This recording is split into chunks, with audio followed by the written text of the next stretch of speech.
His lips were already so close, grazing mine like a thief in the night, stealing breath before stealing desire. My chest tightened, not from fear, but from the raw pull of temptation that made my knees weak and my heart rebel against reason. I knew I shouldn't let him kiss me, not here, not ever, but my body betrayed me long before my mind could stop it.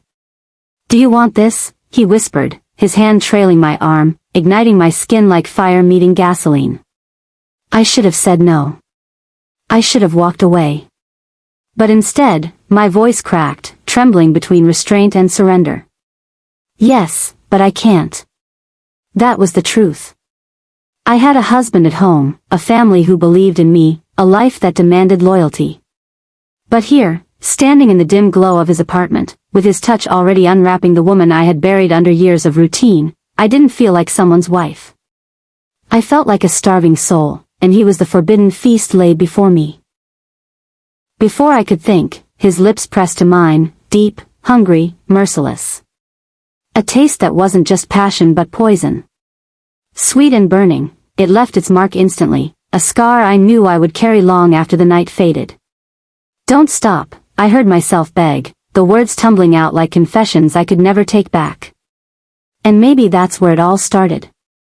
Maybe that first kiss was the seed of the chaos that followed, the scar etched not on my body, but deep inside my soul. But before I take you deeper into my secrets, I want to pause, because you, yes you listening, are part of this journey too. If my story grips you already, if you feel the heat and the weight of this forbidden desire, don't forget to subscribe to the channel, like this video, and share it.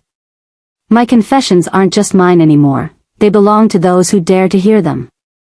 Now, let me take you back, to where it all truly began. I woke up that morning with his scent still crawling all over my skin. It was as if his touch had burrowed beneath my pores, reminding me of what I had done the night before. I lay there in bed, my husband asleep beside me, steady in his breath, faithful in his vows. And me? I was betraying him in silence. Don't forget to like this video, subscribe, and share it, I whispered into the lens of my memory, as if confessing to the faceless crowd out there who live for stories like mine. My anonymity is the only shield I have left. That day, I thought I could bury the madness of last night's stolen kiss. I thought I could wash away the fire his lips lit inside me. But temptation is clever, it never leaves quietly. By noon, my phone buzzed. His name. Lunch? Just us, the text read. My pulse skipped. My head screamed no. My body whispered yes. I told myself I'd go, only to set boundaries, only to remind him that what happened yesterday must never happen again. But deep down, I knew the truth, I wanted to taste him again. We met in a small Italian restaurant downtown, away from familiar eyes. He was already there, waiting at the corner booth, smiling like he had every right to invade my life. His eyes studied me as I sat across from him, my hands shaking as I reached for water. "Did you sleep last night?" he asked with a sly grin. "Barely," I confessed before I could stop myself. His hand brushed mine across the table, quick, bold, reckless. My heart thudded loud enough I was sure the waiter heard it. Somewhere between the pasta and the wine, my defenses melted. He leaned closer, his voice lower, softer. "You can fight it all you want," he murmured, "but you already know, you belong in this fire with me." I should have walked out. Instead, I let him kiss me again in the dim light of that booth, knowing full well what it meant. Viewers, if you're still with me, don't forget to hit that like button, subscribe, and share. Because this story is only just unfolding, and trust me, it burns hotter with every chapter. That lunch didn't end at the restaurant. It ended in his car, parked behind an abandoned lot, where his hands explored, and my moans betrayed me. That was the moment I realized, I wasn't in control anymore. His touch had branded me, and no matter how hard I tried, I couldn't erase it. And when I went home that night, my husband kissed me gently, like always.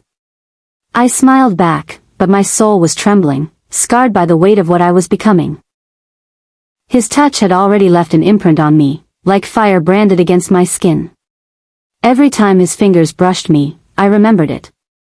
Every time his lips hovered close, I craved it. But in the quiet moments, when the world slowed and I was alone, guilt screamed louder than my own heartbeat. I wasn't supposed to be here. I wasn't supposed to feel this. I wasn't supposed to want him. Yet, there I was again, in his apartment, the city lights flickering through half-open blinds like accomplices to our crime. He poured me a glass of wine, his eyes watching me as though he already knew I would crumble. And I did, just like every time before. "Why do you keep coming back?" he whispered, brushing a strand of hair from my cheek. I wanted to tell him the truth. That his touch felt like oxygen, and without it, I was suffocating in a loveless silence at home. That when his lips found mine, I finally felt seen, alive, desired. But instead, I gave him the same lie I always did, "I don't know." When his mouth finally met mine, the world blurred. His kiss wasn't gentle tonight, it was demanding, urgent, hungry. My body betrayed me, arching toward him, begging for more. The room spun, my heartbeat deafening, and somewhere in the back of my mind, I knew this was another scar forming on my soul, a scar I would carry forever.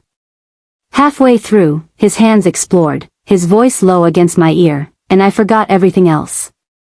My vows. My home. My promises. All I knew was him, his touch, his strength. And right there, between pleasure and regret, I felt it, the dangerous beauty of betrayal. Don't forget to like this video, subscribe to the channel, and share if you believe in stories that burn with passion and leave scars in the soul. Your support keeps these forbidden tales alive. His fingers brushed against mine, and I swear the room disappeared. It was not just touch, it was a storm disguised as calm.